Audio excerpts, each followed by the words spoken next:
న్యూస్కి స్వాగతం. కరువును కూడా రాజకీయాలు చేస్తుందని మాజీ మంత్రి హరీష్ రావుపై మంత్రి పొన్నం ప్రభాకర్ మండిపడ్డారు. హరీష్ రావు మాజీ కాగానే వాస్తవాలను వక్రీకరించడం దురదృష్టకరమని అన్నారు. వర్షాలు తక్కువగా నమోదు కావడంతో తెలంగాణలో కరువు ఏర్పడిందని, ఈ వాస్తవం గుర్తుంచుకోవాలని చెప్పారు. 2 లక్షల రుణమాఫీ పొందిన రైతులోనే కాంగ్రెస్ ఓటు అడగాలన్న హరీష్ రావుకు పొన్నం ప్రభాకర్ కౌంటర్ ఇస్తూ, గతంలో మీరు కట్టిన డబుల్ బెడ్రూమ్ ఇళ్లలోనే ఓటు అడగాలని చురుకులంటించారు. బుధవారం మంత్రి పొన్నం ప్రభాకర్ మీడియాతో మాట్లాడుతూ, గత బీఆర్ఎస్ ప్రభుత్వం అప్పులు చేసి 10 ఏళ్ల పాటు లక్షల కోట్లు అప్పులు చేశారని విమర్శించారు. కాంగ్రెస్ పార్టీ చరిత్రాత్మక నిర్ణయం తీసుకుంటుందని, ముందుకు వెళ్తుందని అన్నారు. కేంద్ర ప్రభుత్వంతో సత్సంబంధాలు పెట్టుకుని రాష్ట్ర అభివృద్ధి కోసం పాటుపడుతుందని అన్నారు. మీలాగా మేము వ్యక్తుల కోసం కాదు, రాష్ట్రం కోసం పనిచేస్తామని అన్నారు. అన్ని నియోజకవర్గాల్లో తాగునీటి కొరత లేకుండా చూస్తామని చెప్పారు మంత్రి. అకాల వర్షాలతో నష్టపోయిన రైతులకు నష్టపరిహారం ప్రకటించామని మంత్రి అన్నారు. కాంగ్రెస్ ప్రభుత్వం రాగానే కరువు వచ్చిందని మూర్ఖులు మాత్రమే చెప్తున్నారని మండిపడ్డారు.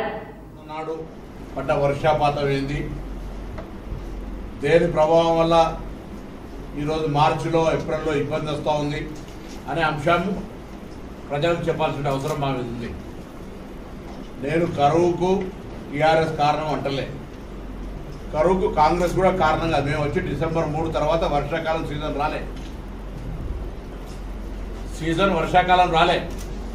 మీ సీజన్లోనే, మీ ఉన్న కాలంలోనే వర్షాపాతం తక్కువ కావడం వల్ల ప్రకృతి నేచర్ దాన్ని కూడా రాజకీయం చేసే ప్రయత్నం చేస్తూ ఉన్నారు. ఇది దురదృష్టకరం. అందులో అనుభవం ఉన్నటువంటి మంత్రిగా హరీష్ రావు గారు ఇవాళ మాజీ మంత్రి కాగానే వాస్తవాలకు విరుద్ధంగా మాట్లాడడం అంటే పొరపాటు. దాని తర్వాత వర్షం కూడా ఎప్పుడు మీరు తెలుసు, గతంలో 5-6 సంవత్సరాలకు ఒకసారి ఈ ప్రకృతిపరమైన ఇబ్బంది వస్తుంది. అరేబియా సముద్రంలో ఉండేటువంటి ఆ యొక్క పరిస్థితుల ప్రభావంగా దాని టెక్నికల్ లాంగ్వేజ్ లొనినో అనేటువంటి వర్షాపాతాలకు సంబంధించిన 4 రోజులనే మొత్తం దానికి సంబంధించిన సంవత్సర వర్షాపాతం పడ్డట్టు కామన్ వర్షపాతం, మినిమం వర్షపాతం రీచ్ అవుతుంది. కానీ ఎప్పుడైనా గ్రౌండ్ వాటర్ పెరగాలన్నా, డ్రైన్ అంతా ఎక్కడికక్కడికి కాలువలలో నీళ్లు రావాలన్నా 2020 కావచ్చు, 21 కావచ్చు, 22 లోపల ఆ విధంగా పడ్డాయి. Above 1000 rainfall. మనం 798 నేచురల్ రెయిన్ఫాల్ ఉంటే 1000 చిల్లర మిల్లీమీటర్ల రెయిన్ఫాల్ పడ్డది. ఆగస్టు లేకపోతే ఆ నెలలో ఉండేటువంటి 4 రోజుల్లో పడడం కారణంగా నీటి నిల్వలకు సంబంధించి ఇబ్బంది ఉన్నది. వాళ్ళకు కూడా తెలుసు. ఇలా ఆ అంశాన్ని వదిలిపెట్టి ప్రాజెక్టుల పేరు మీద, ప్రాజెక్టుల ఇవాళ కూడా కాంగ్రెస్ మేనేజ్మెంట్ చేయడం వల్లనే రైతాంగానికి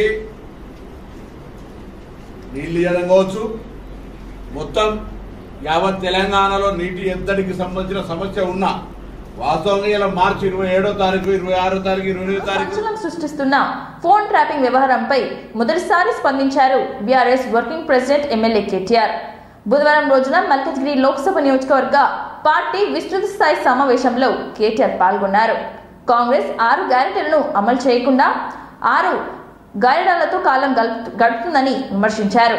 10 లక్షల ఫోన్లను కేసీఆర్ ట్రాప్ చేశారని కాంగ్రెస్ ఆరోపణలు చేస్తుందని, చేస్తే గీస్తే 1-2 ఫోన్ ట్రాపింగ్ చేయవచ్చు, నాకేం తెలుసు, దొంగల ఫోన్ ట్యాపింగ్ చేయడమే పోలీసుల పని అని కేటీఆర్ చెప్పుకొచ్చారు. కానీ దీన్ని కాంగ్రెస్ అంతర్జాతీయ కుంభకోణం లాగా చూపిస్తూ డ్రామాలు చేస్తుందని మండిపడ్డారు. సీఎంగా ఉన్న రేవంత్ రెడ్డి దీనిపై చర్యలు తీసుకోవాలని, కానీ ఇలాంటి పలికిమాలిన డ్రామాలు ఆపాలని అన్నారు. శాసన మండలి సభ్యురాలు గౌరవనీయులు శ్రీమతి వాణీదేవి గారు, గిరిలో చేసిన ఒక్క పని లేదు, తిరిగిన ఒక్క కాలనీ లేదు, కనీసం ఎన్నడూ కూడా పలకరించిన పాపాన పోలేదు ఆనాడు పార్లమెంట్ సభ్యుడిగా రేవంత్ రెడ్డి. అందుకే ఆయనకు తెలుసు, ఆయన వీక్ స్పాట్ మీద కొట్టిర్రు. అమ్మ వీళ్ళు మల్కాజ్గిరిలో 7 గెలిచిండ్రు, దబ్బన గట్టిగా ఆయనతో నేనేమన్నా టెంప్ట్ అయిపోతే ఈ బలుగుతుంది, ఉన్నది పోతుంది, మొత్తం ఉన్న పదవి పోతుంది, ఆయనతో మల్కాజ్గిరి వీక్తుంది అని చెప్పి భయపడి కనీసం నోరు కూడా మెదపలేదు. ఈ మాట ఎందుకు చెప్తున్నా అంటే, ఒక గది మల్కాజ్గిరిలో బీఆర్ఎస్ పవరు, గది మన సత్తా. ముఖ్యమంత్రే భయపడుతున్నాడు ఇవాళ. ముఖ్యమంత్రి ఇవాళ రేవంత్ రెడ్డి ముఖ్యమంత్రి, గంత పెద్ద పదవులుండి కూడా మల్కాజ్గిరిలో నిలుస్తున్నాం, చూసుకుందాం అంటే మేమే బెబ్బెబ్బే రేవంత్ రెడ్డి గారు ఓట్లు ఎక్కువ వచ్చినాయి కానీ మరి ఎక్కువ మెజారిటీ రాలే కదా. అరే పర్వాలేదు, మల్లన్న బాధపడతాడు. ఓట్లు ఎక్కువ వచ్చినాయి మల్లన్న కూడా. 32,000 ఓట్ల మెజారిటీ. మొత్తంలో ఓట్లు చూసుకుంటే మరి పెద్ద నియోజకవర్గం కూడా నీదే కదా మల్లన్న. లాస్ట్ సెకండ్ వచ్చిండమ్మా 17,000 మొత్తం కలిపితే, మొత్తం కూడితే 1 కాదు 2 కాదు 3,50,000 చిల్లర ఓట్ల మెజారిటీ మనకు మొన్న ఆడ వచ్చింది. ఇప్పుడు మనని గెలవాలంటే 10 ఏళ్ల విషయం బీజేపీ, 100 రోజుల అబద్ధం కాంగ్రెస్ పార్టీ. ఈ మూడింటి మధ్యన పోటీ జరుగుతున్నది, వ్యక్తుల మధ్యన జరుగుతలేదు. అబద్ధం 100 రోజుల అబద్ధం అని ఎందుకంటే నేను ఉత్తగానే అంటలేను. బస్సు ఫ్రీ, బంగారం ఫ్రీ అన్నాడు. ఇప్పుడే మా కేతక్క ఏం చెప్పింది? కళ్యాణ లక్ష్మి దిక్కు లేదు, ఏం దిక్కు లేదు, ₹1,00,000 ఆ పాత చెక్కులే వస్తున్నాయి తప్ప బంగారం లేదు, మన్ను లేదని తిట్టిందా లేదా? ఉత్తానే తిడుతున్నారు ఇలా ఆడబిడ్డలు. అటు ఆడబిడ్డలు నారాజున్నారు. ఇటు ఊర్లలోకి మేడ్చెల్ల ఊర్లలోకి రైతులు పొల్లైంది అని కేతక్క అంటూ ఆయన ముఖ్యమంత్రి లేదా బోటీ కొట్టేటోడా నాకు అర్థం కాదు. మెడల పేగులు వేసుకుంటే నాకు అర్థం కాదు. అదేం దౌర్భాగ్యునుండ్రి చూడు ఆయన మాటలు, ఆయన వ్యవహారం. రాహుల్ గాంధీ ఏమో ఏమంటాడు? దేశం అంతా తిరుగుతుండు పాపం, ఆయన కాలికి బల్బం కట్టు. మళ్ళా అది అల్టిమేట్ గా లాభం అయ్యేది బీజేపీకే. 10 ఏళ్లలో ఏం చేసిండు?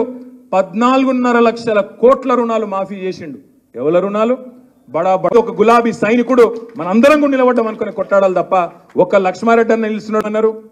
బీఆర్ఎస్ బీజేపీ ఒకటే, అందుకే కవితమ్మని అరెస్ట్ చేస్తలేరు అని చెప్పి మైనారిటీ సోదరుల మనసుల్లో. నాయకులు ఫోన్ ట్యాపింగ్ వ్యవహారంపై రాష్ట్ర డీజీపీ రవిగుప్తకు బీజేపీ నేత రఘునందన్ రావు ఫిర్యాదు చేశారు. అనంతరం ఆయన మీడియాతో మాట్లాడారు. కేసులో నిష్పక్షపాతంగా విచారణ జరపాలని కోరినట్లుగా తెలిపారు.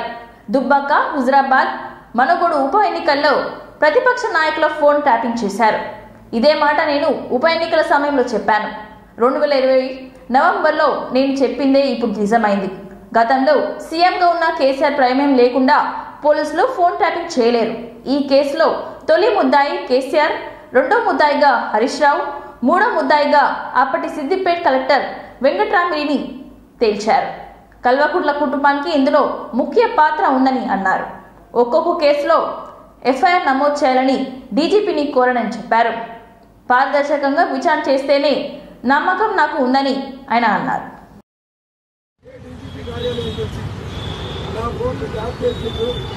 పోలీస్ అధికారులను చర్య తీసుకోమని దరఖాస్తు ఇస్తే ఆ రోజు ప్రభుత్వం స్పందించలేదు.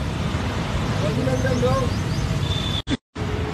నవంబర్ 2020లో మా ఫోన్లు, మా కుటుంబ సభ్యుల ఫోన్లు విన్నారని నేను ఏదైతే ఆరోపించిందో అదే నిజమని ఇప్పుడు జరుగుతున్నటువంటి టెలిఫోన్ ట్యాపింగ్ కేసులో బయటకు. కాబట్టి నేను మీ ద్వారా రాష్ట్ర ముఖ్యమంత్రి గారికి, తెలంగాణ యొక్క చీఫ్ జస్టిస్ గారికి 2 విషయాలు డిమాండ్ చేశాను. ఒకటి, అప్పటి ముఖ్యమంత్రి చంద్రశేఖరరావు ప్రమేయం లేకుండా ఏ పోలీసు వాడు కూడా టెలిఫోన్ ట్యాపింగ్ చేశారు. అప్పుడు దుబ్బాక ఉప ఎన్నికల్లో మా దుబ్బాకకు ఇన్ఛార్జిగా పనిచేసింది ఏంటంటే హరీష్ రావు అనేటువంటి మంత్రి. సో ఈ కేసులో మొదటి ముద్దాయి ఎవరు కావాలంటే చంద్రశేఖరరావు మొదటి ముద్దాయి, హరీష్ రావు రెండో ముద్దాయి, మూడో ముద్దాయి అప్పటి మా జిల్లా కలెక్టర్ వెంకట్రామరెడ్డిని మూడో ముద్దాయిగా చేస్తున్నారు. ఈరోజు రాష్ట్ర డీజీపీ గారికి కాపీ తీసుకున్నాం. కనీసం ఈ రోజైనా ఒక నిష్పక్షపాతమైనటువంటి విచారణ కల్పించడం పోలీసులు. ఎందుకు నిష్పక్షపాతమైనటువంటి మాట ఎందుకు మాట్లాడుతుందంటే కాంగ్రెస్ అయితే ఒకటి, బీజేపీ అయితే ఒకటే చూడండి. 2020 నవంబర్లోనే మీకు అందరు గుర్తుండాలి. బేగంపేటలో ₹1,00,00,000 పట్టుకొని కార్డు సీజ్ చేసి రఘునందన్ రావుని ఇప్పుడు గౌరవ చెన్నూరు ఎమ్మెల్యే వివేక్ వెంకటస్వామి గారిని కూడా ముద్దాయించేసి మీరు చర్యలు తీసుకున్నటువంటి పార్టీలో ఉన్నారు, అధికారంలో ఉన్నారు. కాబట్టి మీరు కూడా దయచేసి వచ్చి మాట్లాడతారు. ఎన్ని పైసలు కొన్నారు? కొనేతందుకు అమెరికా పోయినా డిఎస్పీ ఎవరు? కొనేతందుకు అమెరికా పోయినా ఆ డిఎస్పీతో పాటు పోయినా అప్పటి డీజీపీ పిఏ ఎవరు? ఒక పిఏ అమెరికా కొట్టాడా? ఒక పిఏ డివైస్ కొంటాడా? ఇదా ఈ ప్రభుత్వంలో జరుగుతుంది. 1,200 మంది పిల్లలను చచ్చిపోయి తెచ్చుకున్న తెలంగాణలో మా ఆత్మాభిమానాన్ని కాదని తెలంగాణ ఉద్యమకారుల ఫోన్లో ట్యాపింగ్ చేసినటువంటి చంద్రశేఖరరావు, హరీష్ రావు, కేటీఆర్, జోగినిపల్లి సంతోష్ అనే ఈ దుర్మార్గులని వెంటనే ముద్దాయిగా చేసి రిమాండ్ చేయించాలని చెప్పి నేను రాష్ట్ర నమ్మకం ఉంది. తెలంగాణ పోలీసులు మంచిగా పనిచేస్తారని, డీజీపీ గారు కూడా నిష్పక్షపాతంగా విచారణ చేస్తారని నేను నమ్ముతున్నాను. మా ఎఫ్ఐఆర్ నవంబర్ 2020 చంద్రశేఖరరావు, హరీష్ రావు, వెంకట్రామరెడ్డిల మీద సెపరేట్ ఎఫ్ఐఆర్ చేసి ఇన్వెస్టిగేషన్ చేయాలని అడిగిన చేస్తారని నమ్మకం నాకుంది. నిన్న నాలాగనే మైసయ్య గౌడ్ 25వ వర్ధంతి సందర్భంగా నల్గొండలోని జిల్లాలోని పార్టీ కార్యాలయంలో మైసయ్య విగ్రహానికి పూలమాల వేసి నివాళులర్పించారు. అనంతరం భారతీయ జనతా పార్టీ జిల్లా అధ్యక్షులు డాక్టర్ నాగం వర్షిత్ రెడ్డి మాట్లాడుతూ పేదల పక్షాన పోరాడి ప్రజల నాయకులను చంపిన నక్సలైట్లు కాలగర్భంలో కలిసిపోయారని తెలిపారు. ప్రజల కోసం పోరాడి గుండెగోని మైసయ్య గౌడ్ ప్రజల గుండెల్లో చిరుస్థాయిగా నిలిచిపోయారని అన్నారు. ఈ సందర్భంగా భారతీయ జనతా పార్టీ రాష్ట్ర నాయకులు, జిల్లా నాయకులు, పార్టీ కార్యకర్తలు పూలమాల వేసి నివాళులర్పించారు. ఈ కార్యక్రమంలో గుండెగోని భరత్ గౌడ్, గుండెగోని శ్రీనివాస్ గౌడ్ తదితరులు పాల్గొన్నారు.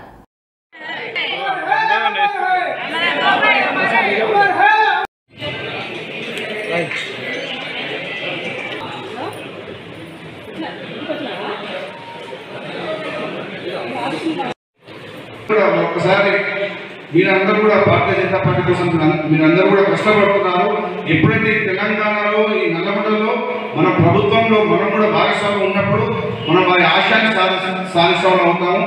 అందుకని ఈ రోజుకి కూడా మన పార్టీలో మిత్రుడు సోదరుడు వర్షిత్ చిన్న వయసులో అయ్యాడు. ఆయన చిన్న వయసులో నాగా ఉమ్మడి జిల్లా అధ్యక్షుడు అయ్యాడు. 3 పర్యాయాలు జిల్లా అధ్యక్షుడు, 2 పర్యాయాలు స్టేట్ సెక్రటరీగా ఇస్తాడు ఉమ్మడి ఆంధ్రప్రదేశ్లో కూడా. సో అలాగా మనం అందరం కూడా యువకులు, కొత్త వాళ్ళు, రాని వాళ్ళ యువకుల్ని రిక్రూట్మెంట్ జరగాలి. ఇవన్నీ కూడా మన ఏబీపీ నుంచి కానీ ఇతర సంస్థలు కోరుకుంటూ ఈ అవకాశం ఇచ్చి అందరూ కూడా ధన్యవాదాలు చెప్పుకుంటూ భారత్ మాతాకి విషయాన్ని 2 నిమిషాలు మాట్లాడాల్సి కూర్చున్నాం. అమర్ రహే అమర్ రహే. భారతీయ జనతా పార్టీ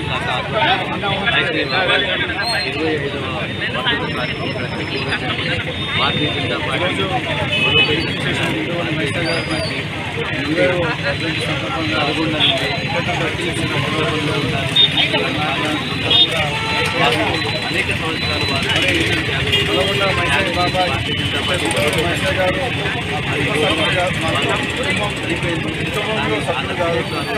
నల్గొండ జిల్లాలో కుటుంబ సభ్యులుగా అందరితో బాబాయ్ మరి మైసయ్య గారు ఆఫీసులు భారతీయ జనతా పార్టీ కోసం పనిచేస్తూ మరి ఆ రోజు భారతీయ జనతా పార్టీ నల్లగొండ జిల్లా వ్యవస్థాపకులు ఒకరు గుండెగోని మైసయ్య గౌడ్ గారు 25 సంవత్సరాల క్రితము పార్టీ కార్యక్రమంలో ఉండగానే నరహంతక నక్సలైట్లు వారిని హత్య చేయడం జరిగింది. మరి 25 సంవత్సరాలు అయినప్పటికీ కూడా ఈరోజు కూడా ఇప్పటి కార్యకర్తలు కూడా మైసయ్య గౌడ్ గారిని ఆదర్శంగా ముందుకు పోతా ఉన్నాం. వారు కన్న కళ ఒకటే, పార్టీ విస్తరించాలి, పార్టీ పటిష్టపడాలి, నల్లగొండ జిల్లాలో బీజేపీ తరఫున ప్రతినిధులు గెలవాలనేది వారి ప్రబలమైనటువంటి కోరిక ఉండేది. మరి మైసయ్య గౌడ్ గారిని వారిని భౌతికంగా దూరం చేశారే తప్ప వారి ఆశయాలు ఈరోజు కూడా జరగలేదు. వారి ఆశయ సాధన కోసం వేలాది మంది కార్యకర్తలు నల్లగొండ జిల్లాలో పార్టీ కోసం పనిచేస్తున్నటువంటి వాళ్ళు ఉన్నారు. మరి ఇంత అయినప్పటికీ కూడా వారి కుటుంబ సభ్యులు మైసయ్య గారు 25వ వర్ధంతి ఈ సంబంధించి మరి ఈరోజు ముఖ్య అతిథిగా మనోహర్ రెడ్డి గారు, జిల్లా అధ్యక్షులు, అలాగే ఇతర నాయకులందరూ కూడా పాల్గొనడం జరిగింది. వారు చనిపోయి 20 సంవత్సరాలు అవుతుంది. వారు ఈ యొక్క నల్గొండ జిల్లాలో పార్టీ బలోపేతం కోసం ఎన్నోసార్లు మరి భౌతిక దాడులు ఎదుర్కొని కూడా మరి పార్టీ కోసం పనిచేశారు. తిరేట్పల్లిలో 1999లో నక్సలైట్స్తో కిరాతకంగా చంపినారు. అయినా కానీ భయపడకుండా ఈరోజు కార్యకర్తలందరూ కూడా మరి ఆశయం కోసం పనిచేస్తూ మరి మన నల్గొండ జిల్లాలో పార్టీ బలోపేతం కోసం ఉమ్మడి నల్గొండ జిల్లాలో చాలామంది వేలాది మంది కార్యకర్తలు ఈరోజు పార్టీ కోసం పనిచేస్తున్నారు. ఎప్పుడైతే తెలంగాణలో భారతీయ జనతా పార్టీ జెండా ఎగరవేస్తుందో, నల్గొండలో జెండా ఎగరవేస్తుందో ఆ రోజు మనం భారతీయ జనతా పార్టీ మరి ఆశయాన్ని సాధించినట్టు మనం అందరం కూడా అనుకోవాలి. మేము కుటుంబ సభ్యులము, వారి కొడుకు కూడా నా ఊపిరినంత వరకు కోసం భారతీయ జనతా పార్టీ కోసం ప్రజల కోసము పనిచేస్తా అని చెప్పేసి ప్రజలకు అందరూ కూడా నేను విజ్ఞప్తి చేస్తూ మీ అందరూ కూడా ధన్యవాదాలు. మంత్రి అరవింద్ కేజ్రీవాల్ హైకోర్టు ఢిల్లీ లిక్కర్ కేసులో నిజాలను బయటపడతారని ఆయన సతీమణి సునీత కేజ్రీవాల్ తెలిపారు. లిక్కర్ కేసులో డబ్బులు ఎక్కడుందో కోర్టులో వెల్లడిస్తారని ఆధారాలు కూడా తెలియజేస్తారని చెప్పారు. బుధవారం కేజ్రీవాల్ ను కలిసిన తర్వాత ఆమె మీడియా సమావేశం నిర్వహించారు. ఈ సందర్భంగా సునీత కేజ్రీవాల్ మాట్లాడుతూ లిక్కర్ కేసులో కేజ్రీవాల్ కు సంబంధం లేదని, ఆయనను అక్రమంగా అరెస్టు చేశారని మండిపడ్డారు. లిక్కర్ కేసులో ఈడీ అధికారులు 250 పైగా దాడులు చేశారని అన్నారు. డబ్బు కోసం సోదాలు చేశారు కానీ వారికి ఏం కనిపెట్టలేకపోయారని చెప్పారు. గురువారం కోర్టులో కేజ్రీవాల్ అన్ని విషయాలను వెల్లడిస్తారని అన్నారు. లిక్కర్ కేసులో దేశ ప్రజలకు కేజ్రీవాల్ నిజాలను చెప్తారని తెలిపారు. 2 రోజుల క్రితం కేజ్రీవాల్ ఢిల్లీలో నీళ్లు సమస్యలు తలెత్తకుండా అన్ని చర్యలు తీసుకోవాలని మంత్రి అతిషికి లేఖ రాశారని, అందుకు కేజ్రీవాల్ పై కేంద్ర సర్కార్ కేసు నమోదు చేసిందని అన్నారు.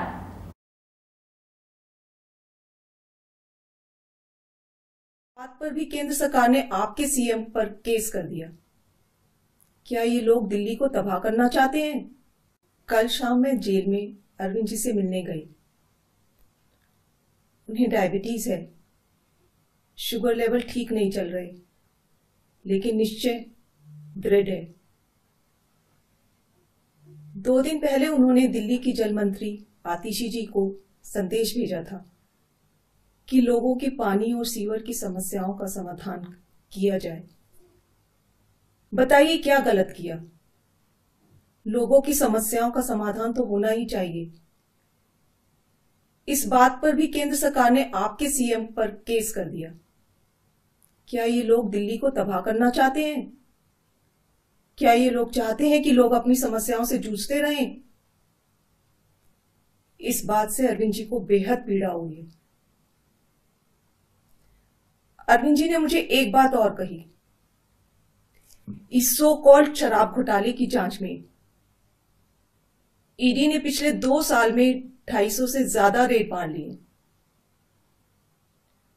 वो इस सो कॉल्ड शराब घोटाले का पैसा ढूंढ रहे हैं। अभी तक किसी भी रेड में एक पैसा नहीं मिला। मनीष जी के यहां रेड मारी, संजय सिंह जी के यहां रेड मारी, सत्येंद्र जैन जी की यहां रेड मारी, एक भी पैसा नहीं मिला। हमारे यहां रेड मारी, मात्र 73,000 रुपए मिले। तो वो इस सो कॉल्ड शराब घोटाले का पैसा है कहां? अरविंद जी ने कहा है कि इसका खुलासा वे 28 मार्च को कोर्ट के सामने करेंगे। सारे देश को सच सच बताएंगे कि इस सो कॉल्ड शराब घोटाले का पैसा है कहां, उसका सबूत भी देंगे। अरविंद जी बहुत सच्चे, देशभक्त, निडर और साहसी व्यक्ति हैं। उनकी लंबी आयु, सेहत और सफलता की कामना करना। వైసీపీ పాలనలో రాయలసీమను రాలసీమగా మార్చారని టీడీపీ అధినేత చంద్రబాబు నాయుడు విమర్శించారు. ఎన్నికల్లో ఓటు అడిగే అర్హత ఆ పార్టీ నేతలకు లేదని అన్నారు. చిత్తూరు జిల్లా పలమనేరులో నిర్వహించిన ప్రజాగలం ప్రచార యాత్రలో ఆయన మాట్లాడారు. సీమలో జగన్ ఒక్క ప్రాజెక్టును కూడా పూర్తి చేయలేదని చెప్పారు. తెదేపా హయాంలో పలు ప్రాజెక్టులు 90% పూర్తయితే మిగిలిన 10% కూడా కంప్లీట్ చేయకుండా నిర్లక్ష్యంగా వ్యవహరించారని ఆగ్రహం వ్యక్తం చేశారు. రాయలసీమను కృష్ణా జిల్లాలో అందించిన వ్యక్తి ఎన్టీఆర్ అని అన్నారు. తెదేపా ప్రభుత్వం అధికారంలో ఉండగా తెలుగు గంగ, హంద్రీవనం, గాలేరు, నగిరి ప్రారంభించామని వివరించారు. జగన్ను ఇంటికి పంపించేందుకే తాము సిద్ధమని వ్యాఖ్యానించారు.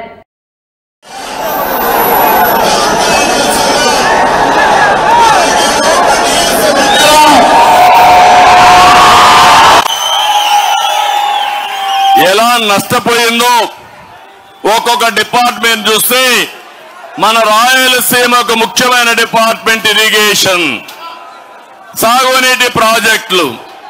ఒకప్పుడు రాయలసీమ రతనాల సీమ, ఇది రాయలేలిన సీమ, రతనాల సీమ. అలాంటి సీమ రాళ్ల సీమగా మారిపోయి ఎడారిగా మారిపోయే పరిస్థితి వచ్చింది. నేను ఆలోచించాను, రాయలసీమని మళ్ళీ ముందుకు తీసుకురావాలని ఆలోచించాం.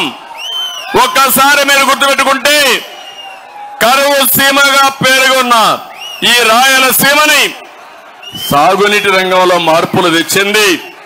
ఎప్పటికీ శాశ్వతంగా గుర్తుపెట్టుకోవాల్సింది నందమూరి తారక రామారావు గారు, ఎన్టీఆర్. అందరూ ఆశలుకున్నారు, రాయలసీమని ఎవరు ఏమీ చేయలేవనుకున్నారు. అప్పుడు నేనున్నానని ధైర్యం చెప్పి ముందుకు వచ్చిన వ్యక్తి ఎన్టీఆర్. కృష్ణా జలాలు రాయలసీమకు తేవాలి, కరువు జిల్లాల్ని, కరువు గడ్డని సస్యశ్యామలం చేయాలని ఆలోచించిన వ్యక్తి నందమూరి తారక రామారావు గారు. ఈ రోజు నేను అడుగుతున్నాను, తెలుగు గంగ, హండ్రి నీవ, నగిరి గాలేరు ఎవరు ప్రారంభించారు తమ్ముళ్ళు అని మిమ్మల్ని అడుగుతున్నా. అంతేకాకుండా ఆ రోజు ఎన్టీఆర్ ప్రారంభించిన ఈ ప్రాజెక్టుని 2014 కంటే ముందు నేను వచ్చిన తర్వాత ప్రాధాన్యత ఇచ్చాం. మళ్ళీ 14 నేను ముఖ్యమంత్రి అయిన తర్వాత మరింత శ్రద్ధ పెట్టాం. ఆర్థిక ఇబ్బందులున్నా, విభజన వల్ల నష్టం ఉన్నా, డెఫిసిట్ ఫైనాన్స్ ఉన్నా పెద్ద ఎత్తున డబ్బులు ఖర్చు పెట్టాం. 68,000 కోట్ల కాంగ్రెస్ పార్టీది. నేను ఒకటే ఆలోచించాను, వ్యవహారం బయటకు వచ్చాక మాజీ మంత్రి కేటీఆర్ మేకపోతు గంభీర్యం ప్రదర్శిస్తున్నారని కాంగ్రెస్ మహబూబ్ నగర్ ఎమ్మెల్యే శ్రీనివాస్ రెడ్డి విమర్శించారు. ఫోన్ ట్రాపింగ్ కేసులో కేసీఆర్, కేటీఆర్లు జైలుకు వెళ్లడం ఖాయమని అన్నారు. బుధవారం ఆయన గాంధీ భవన్లో మీడియాతో మాట్లాడుతూ మాజీ సీఎం కేసీఆర్ ఆదేశాల మేరకు intelligence chief Prabhakar Rao phone trapping చేశారని చెప్పారు. నవీన్ రావు, శ్రవణ్ రావుల సర్వెంట్ ఎక్విప్మెంట్ కొనుగోలు చేశారని అన్నారు. ఈ కేసులో మీ ప్రమేయం లేకపోతే లైవ్ డిటెక్టర్కు వస్తారా అని ప్రశ్నించారు. ఇంత జరుగుతున్న ఫోన్ ట్రాపింగ్ విషయంలో కేసీఆర్ ఎందుకు మాట్లాడడం లేదని మండిపడ్డారు. 10 ఏళ్ల పాలనలో ప్రైవేట్ ట్రాపింగ్ యూనివర్సిటీలు ఏర్పాటు చేశారని ఫైర్ అయ్యారు. ఆయన అంటాడు, ఈ ఫోన్ ట్యాపింగ్లో రేవంత్ రెడ్డి గారు నా వెంట్రుక కూడా పీకలేడు అంటున్నారు. అయ్యా కేటీఆర్ గారు, ఈ ఫోన్ ట్యాపింగ్ అంశంలో ఖచ్చితంగా మీరు మీ తండ్రి గారు జైలు పాలు కావాల్సిందే. రేవంత్ రెడ్డి గారు పార్లమెంట్ ఎన్నికల తర్వాత బీజేపీలో చేరతారని చెప్పి ఇంకో మాట మాట్లాడినారు. పార్లమెంట్ ఎన్నికల తర్వాత కుటుంబం మొత్తం కూడా తీహార్ జైలుకు కవిత గారికి కంపెనీ ఇవ్వడానికి వెళ్లాల్సిందే. ఇది ఎవ్వరు కూడా ఆపలేరు. ఎందుకంటే సీక్వెన్స్ చెప్తా. ఇక్కడ హైదరాబాద్లో ఎమ్మెల్సీ నవీన్ రావు గారు వారు పెట్టుబడి పెట్టినరు. ఈ ఎక్విప్మెంట్ విదేశాల నుంచి తీసుకురావడానికి, ఇక్కడ ఎస్టాబ్లిష్ చేయడానికి పెట్టుబడి నవీన్ రావు గారు పెట్టినరు. ఇంకొకరు శ్రవణ్ రావు గారు, వారు కూడా ఎక్విప్మెంట్ తీసుకొని ఒక దగ్గర పెట్టుకున్నారు. వీరిద్దరూ కల్వకుంట్ల కుటుంబానికి బంధువులు. వీళ్ళతోటి ఇంటెలిజెన్స్ హెడ్, ఇక్కడ ఉన్న కీలకమైన పోలీస్ ఆఫీసర్సు రోజు మాట్లాడుతున్నారు. ఈ సర్వేలెన్స్ ఎక్విప్మెంట్ నుంచి దాన్ని వాడి తీసుకున్న వాయిస్ రికార్డులు, ట్యాపింగ్లన్నీ కూడా మీరు అప్పటి ఇంటెలిజెన్స్ హెడ్ ప్రభాకర్ రావుకి ఇస్తున్నారు. మరి ప్రభాకర్ రావు గారికి ఏ ఫోన్ ట్యాప్ చేయాలా, ఎవరి పేర్లు ఇరికియాలి అని చెప్పి ఎవరు చెప్తున్నారు? రోడ్డు మీద పోయే దానయ్య చెప్తున్నాడా? వరంగల్లో ఉండే మల్లయ్య చెప్తున్నాడా? పాలఊరులో ఉండే ఇంకో అక్క చెప్తుందా? ఎవరు చెప్తున్నారు? ఈ రాష్ట్రంలో అధికారం కేవలం ఇద్దరి చుట్టే తిరుగుతుంది. ఒకరు ధృతరాష్ట్రుడిలాగా అన్ని మూసుకొని కూర్చున్న ప్రగతి భవన్ గడిలో కూర్చున్న కేసీఆర్ గారు, ఇంకొకరు అహంకారంతో, మితిమీరిన అహంకారంతో విర్రవీగుతున్న యువరాజు దుర్యోధనుడిలాగా ప్రవర్తిస్తున్న యువరాజు కేటీఆర్. వీళ్ళిద్దరు ఆదేశాలే నడుస్తాయి కదా ఈ తెలంగాణ రాష్ట్రంలో. కాలనీకి త్రాగునీరు మౌలిక సదుపాయాలు కల్పించడంలో విఫలమైనందుకు నిరసనగా పార్లమెంట్ ఎన్నికలు బహిష్కరిస్తున్నామని 2వ వార్డ్ కౌన్సిలర్ గోపాలమ్మ వెంకటయ్య అన్నారు. బుధవారం సంగారెడ్డి జిల్లా పటాన్చెరు నియోజకవర్గంలో బొల్లారం మున్సిపల్ కార్యాలయం ఎదుట ఖాళీ బిందెలతో బైఠాయించారు. 2వ వార్డ్ కౌన్సిలర్ గోపాలమ్మ ఆధ్వర్యంలో ఆందోళన చేపట్టారు. బీసీ కాలనీ వాసులు వచ్చే పార్లమెంట్ ఎన్నికలకు బహిష్కరిస్తున్నట్లుగా ఈ సందర్భంగా మున్సిపల్ మేనేజర్ నిర్మలారెడ్డికి వినతి పత్రం కాలనీ వాసులతో కలిసి కౌన్సిలర్ గోపాలమ్మ అందజేశారు. బొల్లారం మున్సిపాలిటీ 2వ వార్డ్ బీసీ కాలనీ 1983లో ఏర్పడింది. కానీ నేటి వరకు మౌలిక వసతుల కల్పనలో గత పాలకులు ఆ కాలనీలో ఉన్న 600 ఇండ్లు 4000 మంది ప్రజానీకాన్ని నిర్లక్ష్యం చేస్తున్నారని ఆమె వాపోయారు.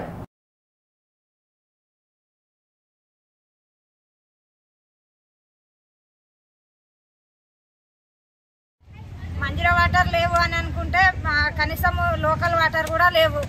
మాకు అన్ని సమస్యలే ఉన్నాయి. మాకు చిన్న చిన్న పిల్లలు ఉన్నారు. రోడ్ల సమస్య ఉంది.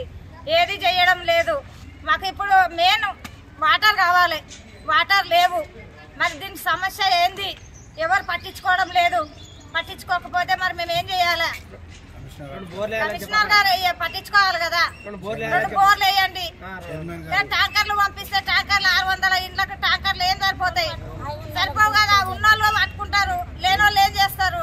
అందరూ గరీబ్ వాళ్ళు ఉన్నారు, కష్టం చేసుకొని బతికే వాళ్ళు ఉన్నారు. కొంతమందికి అందుతాయి, కొంతమందికి అందవు. కనీసం బోర్ వేస్తే ఆ బోర్లో వాటర్ పడితే ఈ కలెక్షన్ ఇస్తే మనకు వాటర్ వస్తాయి కదా. ట్యాంకర్లు అయితే సరిపోవు. బోర్లు వేయండి. అయితే మరి రోడ్లు చాలా ఘోరంగా ఉన్నాయి. ఆ రోడ్లు వర్షాకాలం వస్తే అడుగు తీసి అడుగు వేయరాదు. మాకు చాలా ఘోరంగా బురద తిని బురదలు కక్కినట్టున్నది మాది. మా పరిస్థితి 20 సంవత్సరాలు వస్తుంది, 25 సంవత్సరాలు వస్తుంది. ఇదే పరిస్థితి మాది. ఎప్పుడు ఒక్కరు కూడా ముందుకు వచ్చి మేము బాగా చేస్తాము, మేము పట్టించుకుంటాము అన్న వాళ్ళే లేరు.